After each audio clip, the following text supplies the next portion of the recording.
YouTubers, what's going on?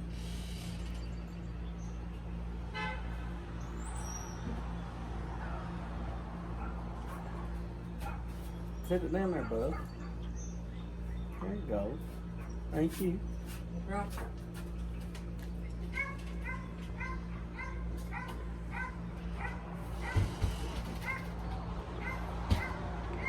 I am smoking my LCS briar,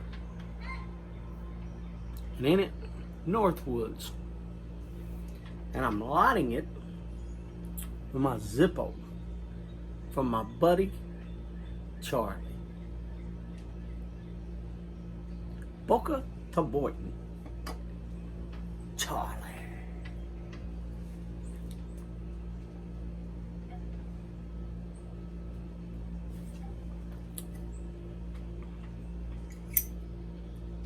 I'm glad that my pipe goes out with this lighter. This is so cool.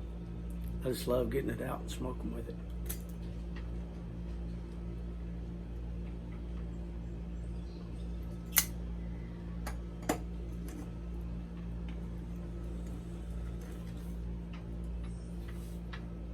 Don't want it to slide past the thing though.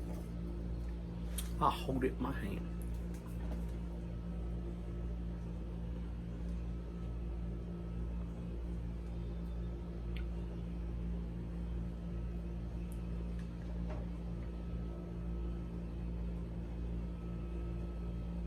I got out this morning and did a little bit more work behind the house.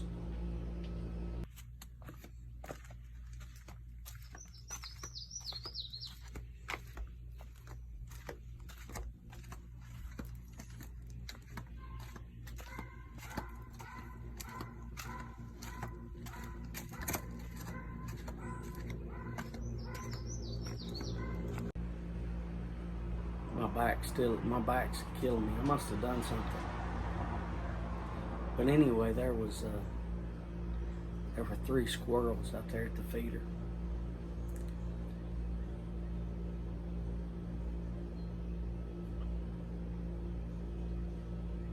I took a little video for you. So I'm like 10 seconds long. Maybe 15, I don't know. I didn't count. It's not long. I'll include that now in the video.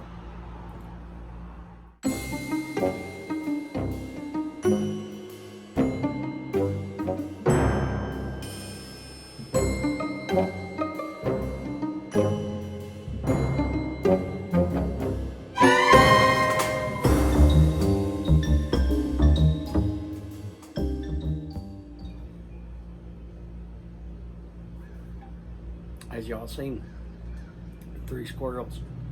It's nice to watch them eat and play, stuff like that.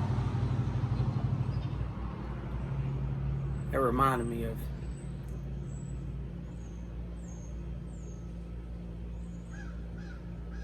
when I was growing up. We, our little community, we had about 1,500. Now we have about 1,000 people here, and that includes, like I've told others, it includes like 20-minute drive, because you know we live in between mountains and you got to go up hollers, you know, and so you get out of one holler, drive 5 minutes, and you'll get another holler in between the mountains, you know, and go up that one. You can go for 6 miles. But anyway, they used to have a festival here, the Squirrel Festival, and everybody used to go. It was on top of one of the mountains here, and the top of it was flat.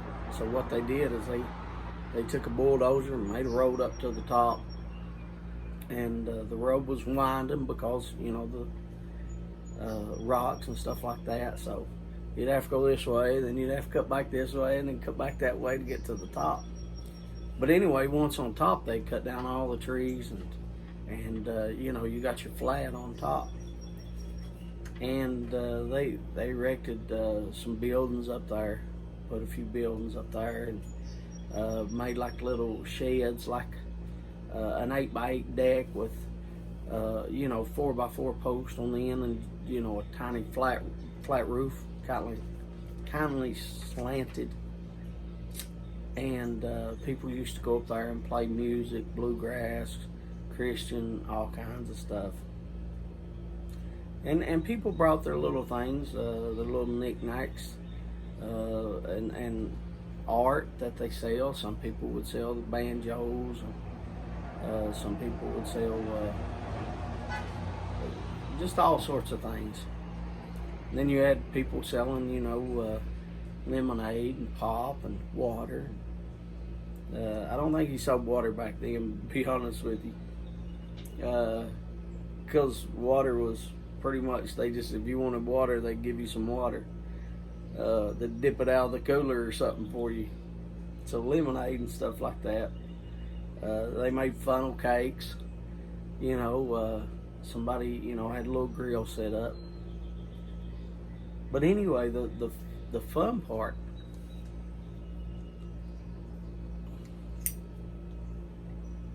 Charlie. I say that every time I lie. Charlie.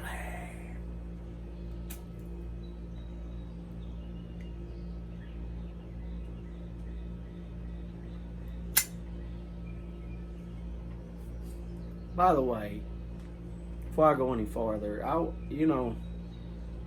to thank you all. There was over 40 people the other day in the live,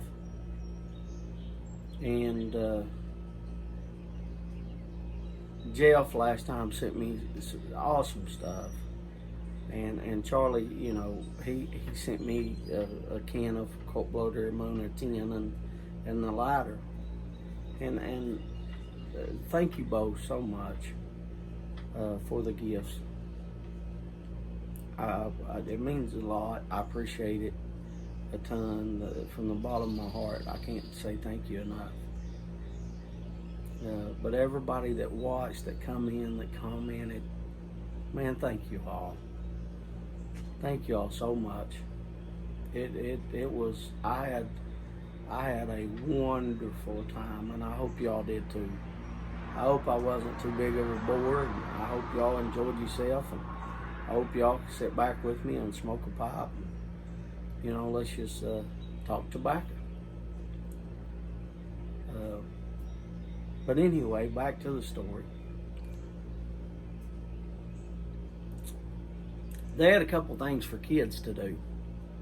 And one of the things they have for a kid is they had these little games, and you could win money. And so they had a telephone pole.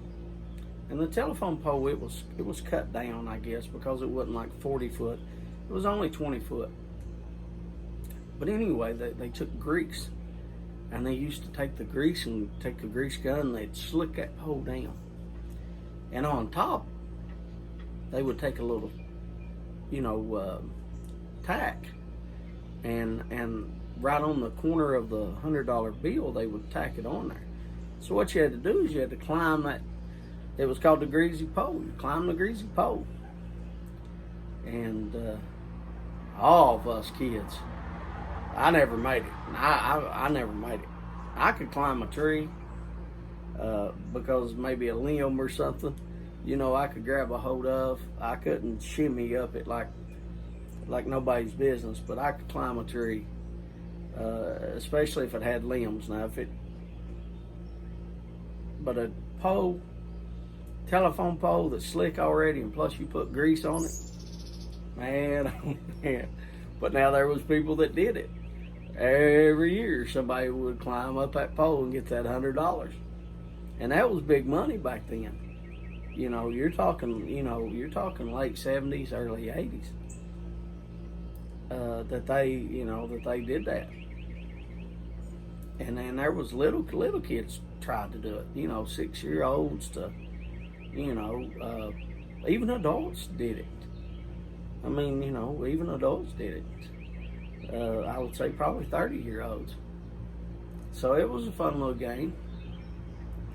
The other little game that we had was Well, this case, there's cars going by.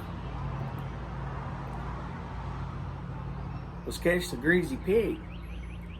And as y'all know, my family, we raised hogs, pigs every year, and turn them into hogs. We'd get them, and when they was, piglets, and raise them up till they'd be 500-600 pounds. And every year, day after Christmas, you didn't get much for Christmas. And if you got much, you wasn't playing with it, because day after Christmas you killed the hogs, 13 of them, and that took a couple of days, because one day you'd kill them and quarter them up and start to get everything. The next day, then that's a big, what is that, concrete water, what is that, concrete truck? And then the next day, you'd cut them up. But anyway, they had this greasy pig, and I tried to catch it every year, ever since I was little. Finally, one year, I got it. Oh, I had it. It come running to me, oink, oink, oink, oink, oink. I grabbed a hold of that sucker, got down, I grabbed a hold of it, and I had a good hold on it. And the next thing I remember, I had like 20 boys jumping, piling on top of me. That pig shot out from under me. I was like, no! Man, I didn't get the pig like I had it. It was in my mind, I had it. I was taking it back to my family, because that was food for us. That's why we killed the hogs. It wasn't because, anything else besides that was our food for the year. We raised a garden, and we raised hogs, and we raised cattle, and all that was food. That's all we had for food, Times were tough back then. For us. For my family, anyway. But anyway, I thought y'all might enjoy those stories a little bit. As always, I hope you're smoking the blends that you love and the pops that you love. Y'all have a good day. See you.